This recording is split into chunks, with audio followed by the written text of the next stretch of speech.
last 25 years, we've spent close to $10 trillion on wars, you know, and they didn't tax the American people for that. Because they know they couldn't tax us enough to pay. We would put an end to it. If they tried to raise everybody's taxes enough to come up with $10 trillion because we want to go fight regime change wars all over the Middle East, the American people would have been like, no, we're not doing that.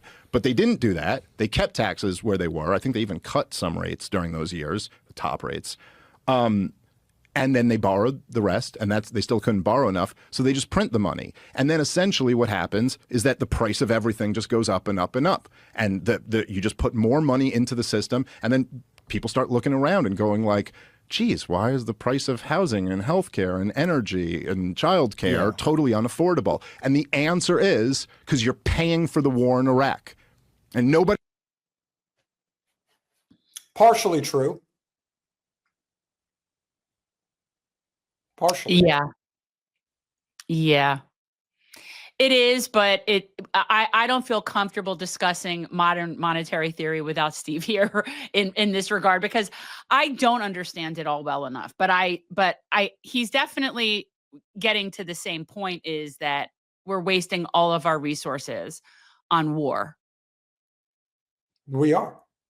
Yes. And that is a huge part of it. And I agree that again, Steve is not a monolith. He knows a lot, but there is truth to this endless supply of money being spent specifically on war and not being spent on the country, at least in the way that it needs to be. Thinks about it like that, but that's really what's going on. They can't. So for all the young people who are coming out of college now and they're like, I'm 150 grand in debt. I have a gender studies major degree or whatever, you know, maybe something better than that, but they got an English degree or something, and they're working at DoorDash, and the average house is going for 600 grand. And they're like, what am I possibly going to do? It's like the reason why these kids are all demanding socialism, at least on the left, is because, like, what else are you going to do? Like, how do you even... But the reason why that is the case is because your government decided to spend trillions of dollars on blowing up brown countries, and in some cases then rebuilding them to blow them up again.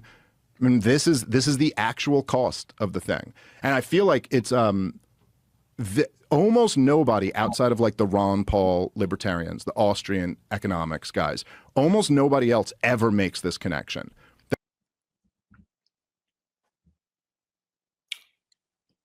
We have to take into account that you can't just spend money into existence and give it to one particular place. Or maybe but that's what we do. Well, we do. We give it to one particular industry. Yes. Which is so completely bloated. And I don't know if that leads to, in the way that he's saying it, I don't understand it enough to comment on that. I think that there is something to be said for certain industries that don't get the money and then they pass the costs off onto us. So if you're used to a certain amount of capital allocated based on the annual budget, and that money that used to be there for, let's say, farmers is not there, and rather than take a loss, they just pass it on to the consumer, I would say that there's probably truth to that.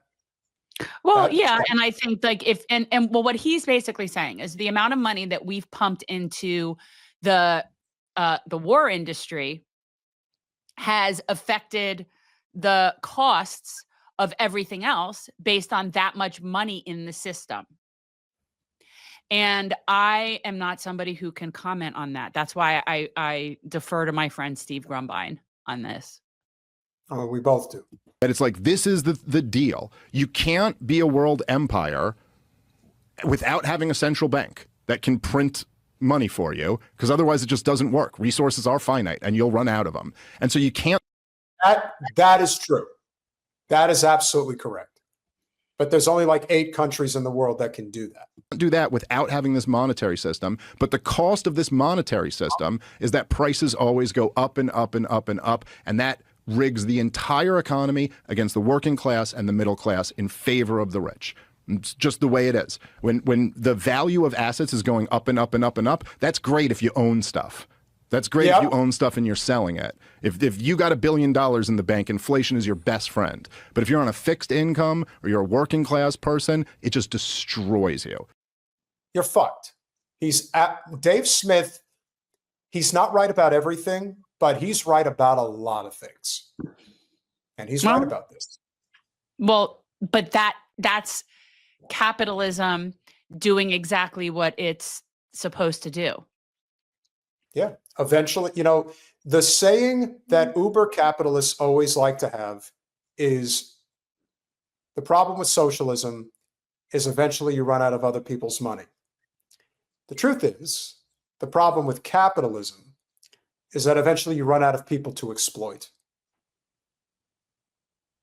Yeah. And so I think enough people have been exploited and they're not going to take it anymore. But Dave is not done because he also had a few things to say about, well, you know what he had a few things to say about. Go kiss their wall. You must say...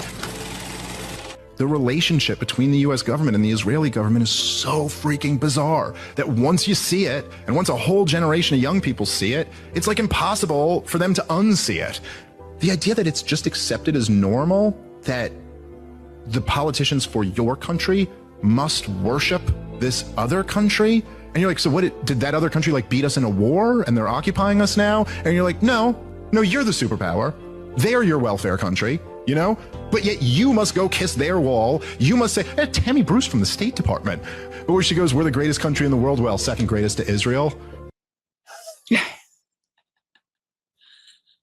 I mean, why do you say that on national television? Well, I remember when she said it. Don't you? I do. I just... They all say that. Brian Mast showed up in an IDF uniform to his office. Like these are not people that are working for us. No, in fact, they're absolutely insane. And Dave is right. I mean, this is pretty clear cut shit as far as I'm concerned. But yeah. No surprises. You're like, what? Making things better for people, and in the greatest country on earth, next to Israel. Next to Israel. That is a weird thing for any representative of your government to say. Yes, it's very weird. They're traitors. This is as anti-American as it gets. And what I'm glad we're seeing a lot of is this very real growing sentiment of true America first democracy, in that we're going to break away from Israel. Like, it's going to happen. It's not going to happen today. It's not going to happen tomorrow, but it's coming. And eventually it's going to cost people in their wallets. It's going to cost them at the ballot box. It's going to cost them in life, because these people are going to end up becoming targets. The ones that were perpetrating this genocide, like, they're going to get theirs. Like, that's coming. Yeah. We want to get them all. I know we can't get them all, but where are they going to go? Usually you would think that a lot of them would just go and flee to Israel, which obviously they have, but you're of the mind that they're going to have to get the fuck out of Israel soon enough. And where the hell are they going to go? They're probably going to try to get to South Florida. Well, that's one of the reasons I need to get out of South Florida, is with the infestation. But, I just saw that there has been huge amounts, like families, like chartered a whole plane to go over to Israel, to go live in Israel. Now? Yes. Now? Yes. Yes. They just brought in this whole plane full of people to come and be settlers there. Yep. And people bring their kids. They're bringing their whole families. I want people to see just how psychotic these people are. This isn't a certain level of psychosis. This is, the Hague is not enough punishment. The gallows are not enough punishment. When they talk about the wrongs that they perceive, this is, Hitler can't blush. Mao can't blush. Stalin can't blush. This is inhuman psyche, mindset on these people's part. They have no empathy. They have no recourse.